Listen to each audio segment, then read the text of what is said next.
Hey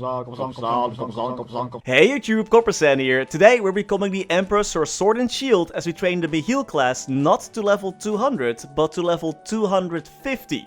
This video is a follow-up of my how I'm preparing for hyperburning video that I made before the ignition update. I'll be using spawn boosters in this video and it took somewhere between 24 and 30 hours of playtime to get this class to level 250. We're gonna be playing in the EU Reboot server. We're also skipping over those early levels and we're starting off at level 217. If you want to check out the earlier level grinding, I have the full training from level 10 to level 200 video on the clip channel and the full VODs are available on the VOD channel, links in the descriptions. So, Mihile, man, Mihile got some really nice changes with the ignition update. Without totems and thanks to the Erda fountain changes, this class is pretty okay to grind with. Actually, dare I say, even pretty good to grind with. From level 202 to level 205, I trained at the Western Cave Part 2. From level 205 to level 208, I trained at T-Boy's Research Train 2, because that map at least still had burning, everyone was grinding. Once my totem expired, I went to get the next level up back at the Western Cave Part 2, getting us into Choo Choo, where I could train in this map all the way to level 220. I would have loved to have trained at Yum Yum Island, but all the good maps there had no burning anymore, so I was just chilling in this map, because hey, at least this one still had burning. You gotta really look out for those burning maps nowadays. If you're leveling yourself, make sure to complete your dailies here in the Arcane River every day and participate in that event minigame, which at the time of this video was changed to spot the differences. That minigame actually is not that great, it's so hard. This minigame does give a ton of EXP between level 200 and 210 and still gives decent EXP up to level 220, I was just using it always, but up to level 220 you're gonna get some nice EXP from this. Having the event itself active as well helps a lot, Flaming Mike surely knows how to give an EXP boost. And of course, when I was grinding hard, I always had a totem, monster park potions and double EXP cards active and MVP too, if there was any MVP given out. Even if you don't play a lot every day, doing your dailies is a good source of EXP. And you'll need all the arcane symbols you can get, as later on you're going to be needing those to deal enough damage to the monsters in the higher level areas. And final tip, make sure to complete Monster Park at least twice a day and up to 7 times a day if you want to buy the entry tickets in the cash shop for Mesos in Reboot. Very good EXP from that as well, plus they recently added new stages. Reaching level 220, we get our Abslap weapon, which is no longer given out in a box, so you can't trade within your account anymore like before. A new level 5 symbol, and we claim all the remaining rewards from the Sickness Night event. I saved up all my Arcane symbol selectors for the Latchland symbol. Climbing the Dream Defender tower early on kinda sucks, so I'm just dropping all the Arcane symbol selectors in Latchland. This will also help us deal enough damage so we can keep one-shotting. I used all the nodes to boost my trio. I got 2 of them, boosting my main mobbing attacks. We want to be one-shotting as soon as possible so we can grind faster. These are my nodes at level 250 by the way, so I fully upgraded with all the nodes that I could find. These are my 2 trios. The Clover event is also great to get additional node stones. You don't have to spend anything to get a ton of free node stones per month. Don't forget to disassemble them and to spend your matrix points in upgrading your node slots. Keep in mind also this character had a few billion mesos of funding as well to get some better potential lines. I was grinding at the Red Dance Issues, next in Occupied to Dance for 2 in Latchland. This map still had burning and the small map works wonders for Mihile, especially with a nice shiny totem. Can't believe those are gone, man. The grinding is gonna be so hard without them. I usually placed my summons at the right side of the map, so those would take care of the monsters over there while I jumped around in the center. Mihile's Royal Guard, Hyper skill and Fib Job skills all relatively have low cooldowns, so you can use them quite often. They're great for clearing maps and dealing with elite monsters. Grinding with this class is actually really good. I really like it. It's pretty fun and not too challenging, but still enough to keep you occupied. It took about 2 hours of training to go from level 220 to level 226. Also, absolutely make sure to go into one of those newer portals that spawn those purple ones. I got 4% EXP just from this one, which is absolutely amazing at this level.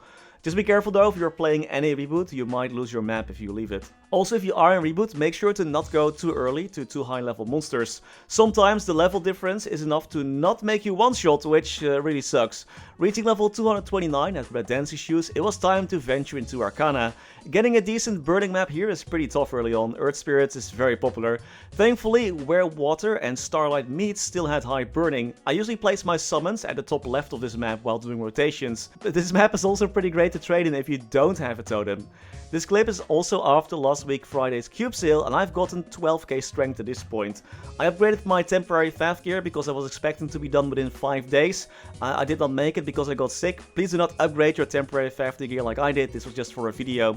don't do it, it's bad. Just get it to epic, get like 6%, 9% of your main stat, and that's it. Reaching level 232, it was time for a change of pace, and we went to between Frost and Thunder 1. It was looking pretty good over there, still with high burning. This map also works pretty well with totems. Also, it is time to introduce the best change of the edition update properly. When I mention placing summons, I don't just mean install shield, that skill that Mihile has, but also Erda Fountain. Man, this skill speeds up grinding a lot. I don't care which class you're playing, get this skill. Erda Fountain can be placed down using the skill key plus the down key. That's the only downside, because sometimes you mess up and use the attack normally. I wish there was a toggle to either use like Erda Fountain or the normal attack, but I digress. Erda Fountain is amazing in helping you clearing out monsters at platforms that are a bit more annoying to reach. And you can have it active always. It actually helps out a lot. Get it while it's hot, okay? Reaching level 235, we're able to train beneath the spirit tree. Again, make sure to keep doing your dailies. I also ended up with 10 levels in arcane power for my hyper stats, just so I was able to deal enough damage. This map is fairly simple to grind in. I place my shield at the far left platform, Erda Fountain at the one next to that, and then I just jump attack and fall off a cliff and then get teleported back to the left and repeat. It's an easy map and not that many people go here. It should have some burning still, unless probably if you're an NA reboot. I stayed here for 2 levels before I felt like things were slowing down. So at level 241 I went to this map. Abandoned Area 1 and 3 are great as well, but a lot of people know they are great, while Area 2 is still left pretty much untouched. This map is actually pretty good, even without a totem. If you're not sure which map is right for you though, I highly encourage you to use the battle analysis, just to figure out how many monsters you're killing per minute and how much EXP you're getting. I place my summons at the top and run around the bottom of the map. Using Royal Guard, my 5th job skills and hyper skills, I can clear some of the upper platforms as well if I angle them correctly. There are a lot of monsters in this map, and even more with a totem if you still have any. Whenever I needed to refresh the summons, I used the teleporters at either the left or right side of the map to get back to the middle of the map. I was at 14k stats at this point. The level difference that I had with the monsters in Celos made it hard to one-shot there, so I stayed here in this map all the way to level 247. I was one-shotting in Celos kinda when I was like fully buffed, but buffing takes away time and I only had 1 pet, so I couldn't really use auto buff all that much. EXP wise, my battle analysis showed that it was about the same for this map and the next map that I'm about to show you, but I still had more monster kills in this map, so I was just staying here for more nodes, mesos and whatnot. Also, anyone else noticing that they're finding a lot more droplets compared to before? I found like a ton of those while grinding. After getting rid of that pesky level difference, I finally started training at Final Edge of Light 2 in Celos, which was also our final destination. I stayed in this map for the final level up, putting up all the summons at the top platforms. The XP in Celos is actually amazing if you can one-shot, it's really high. I highly recommend trading here if you can. EXP wise, it's absolutely amazing.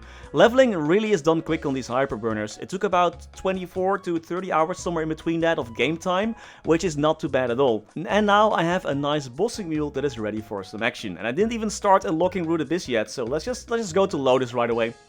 One of Mihile's 5th job skills that turns your mobbing attack into that mini Styx crossing also buffs your damage and IED, giving us a wonderful 100% IED for 35 seconds. Feels very good to see that 100% man, as well as a 21% boost in attack. Mihile is definitely not the strongest bosser, lacking big burst skills.